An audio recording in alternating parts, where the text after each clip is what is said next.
Ukrainians are in mourning after at least 35 people were killed in a Russian attack on the city of Sumy.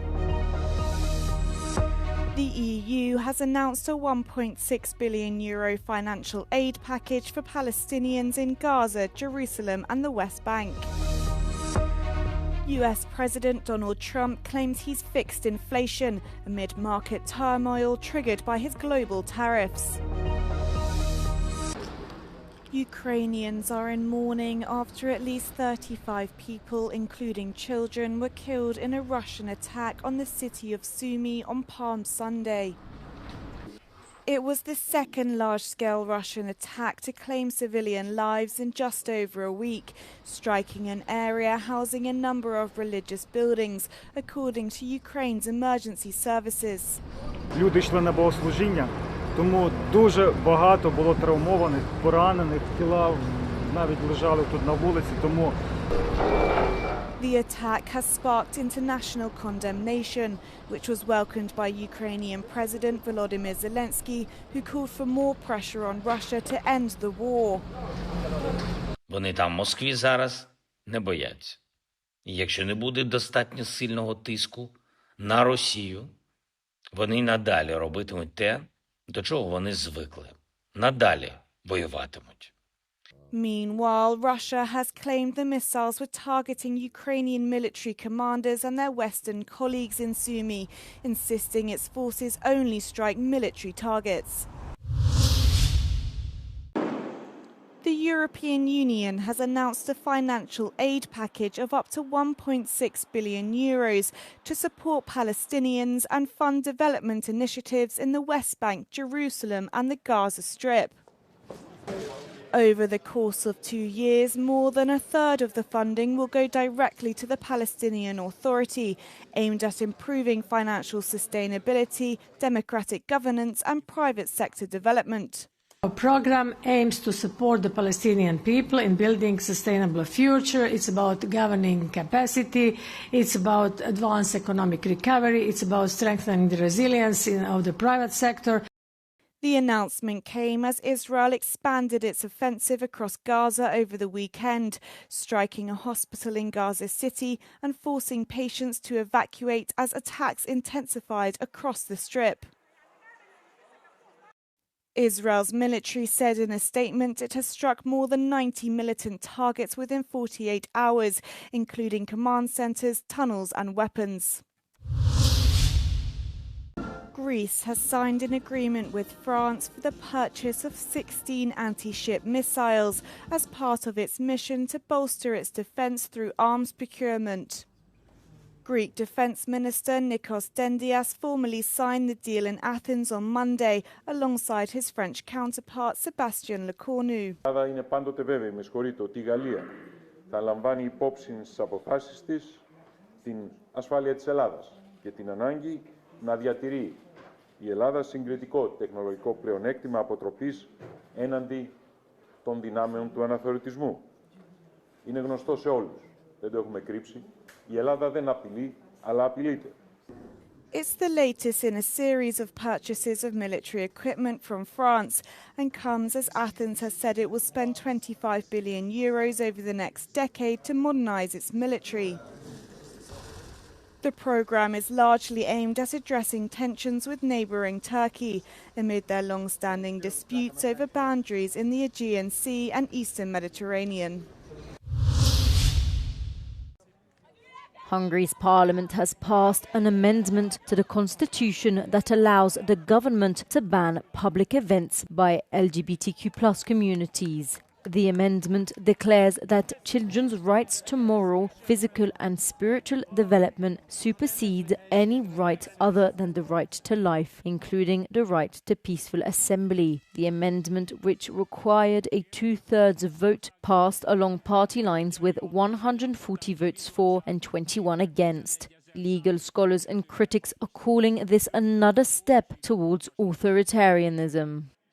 It was proposed by the ruling Fidesz-KDNP coalition led by Prime Minister Viktor Orban. Hungary's centrist Momentum political party MPs and activists attempted to block government MPs from entering parliament to vote, but police intervened.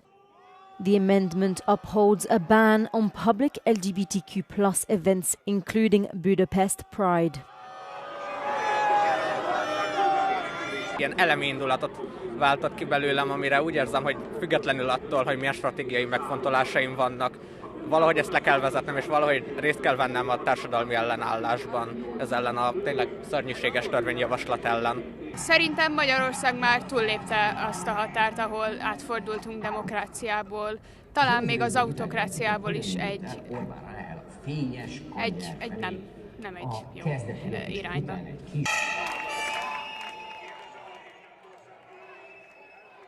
Budapest's mayor, who spoke at the protest, called on people to gather for Pride, which he said will be bigger, freer and prouder than ever before.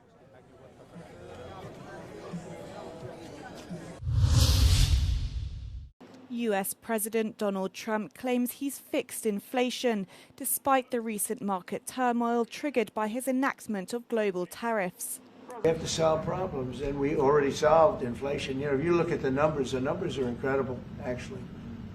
The stock market's up, and we're not letting other countries take advantage of this country like they have for the last 40 years. His remarks follow the release of the latest monthly consumer price report, which shows a 2.4% inflation rate for March. It also comes after the US president offered an exemption to Apple and other technology companies, prompting global stock rises after another tumultuous week.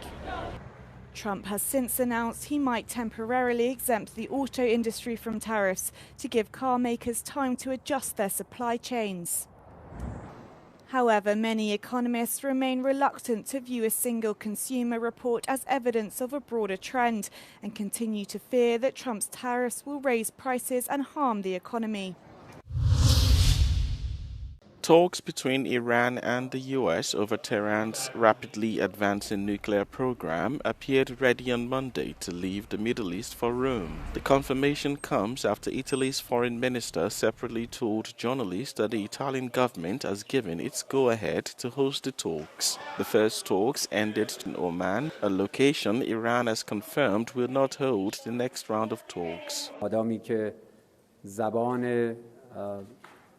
تحریم، فشار، تهدید و ارعاب وجود داره مذاکره به صورت مستقیم اتفاق نخواهد افتاد. احتمالاً دور بعدی مذاکرات در جای غیر از عمان خواهد بود. On Sunday, US President Donald Trump said he expected to decide on Iran very quickly after both countries said they held positive and constructive talks. Saturday's talks were the first high-level dialogue between US and Iranian officials in 8 years. US officials have said Oman will continue to mediate between the two sides. China's leader Xi Jinping has arrived in Vietnam for a 2-day state visit. He received a high-level welcome in Hanoi, including a formal ceremony with Vietnam's Communist Party leader To Lam. The visit kicks off Xi's tour of Southeast Asia amid ongoing trade tensions with the US. Vietnam is one of the biggest beneficiaries of countries trying to decouple their supply chains from China, with many businesses choosing to relocate to Vietnam. That's why the US views Vietnam as a backdoor for Chinese goods. It was hit with 46% tariffs under Trump's order before the 90-day pause.